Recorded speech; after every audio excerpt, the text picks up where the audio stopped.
Um, Wanted to just backtest until I stumble across something that was worth making a little lesson out of. So here we are on this day, Thursday.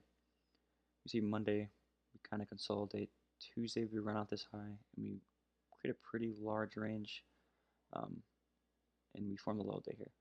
So here, kind of just have a range low to high coming into this opposing candle, but that's not the reason to frame this long here. Really kind of goes down to the 4-hour time frame and seeing this. So I'm not counting these as reversal or expansion candles, sorry.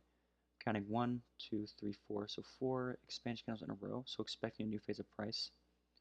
And then if you look over here, these are failure swings. Here's the relevant low. And you also have another relevant low. So this is a relevant low because of the space between this low and this low. So when price reacts to this low here, I'm expecting a reaction, right? And then we form an SMT here with NQ. Now I'm not expecting a full-on reversal, but it can be used as a retracement, right? So with that being said, I'm expecting a 10 a.m. open wide close, just back within the range.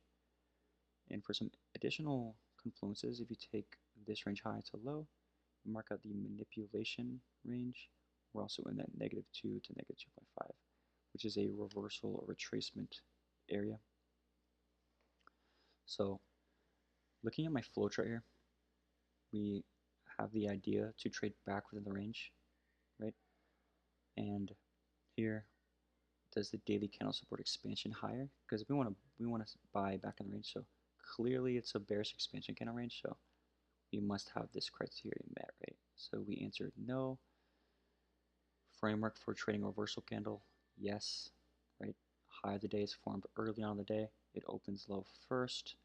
Now here we are forming the reversal, the low of the day, a little bit after 10. But if I show you, it's the first 30-minute candle within the 10 a.m. candle. So there's still plenty of time to trade back in the range. And I am just trading back with the daily range. I'm not targeting the daily open. So it's always going to be higher probability to trade back within the daily range, maybe like EQ of that range. So it starts about right here. So we're just starting a little bit back in premium. So this is always going to be a higher probability than aiming for this high way up here. So we have that on our side. So as you see, the 10 a.m. low is formed from the fractal model. We drop down, right? Here's candle 2.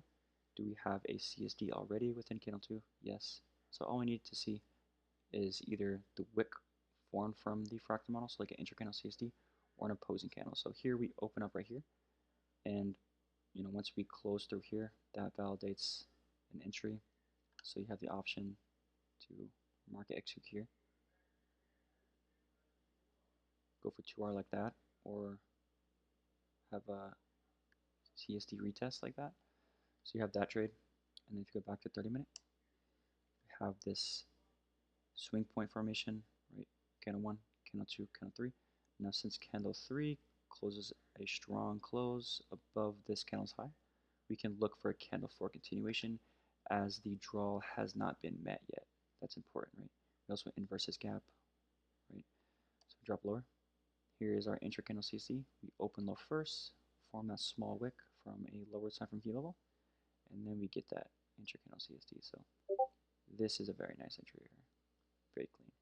We can move our TP a little bit past our objective, right? And that also hits 2R. So yeah, just thought that was a good little lesson there.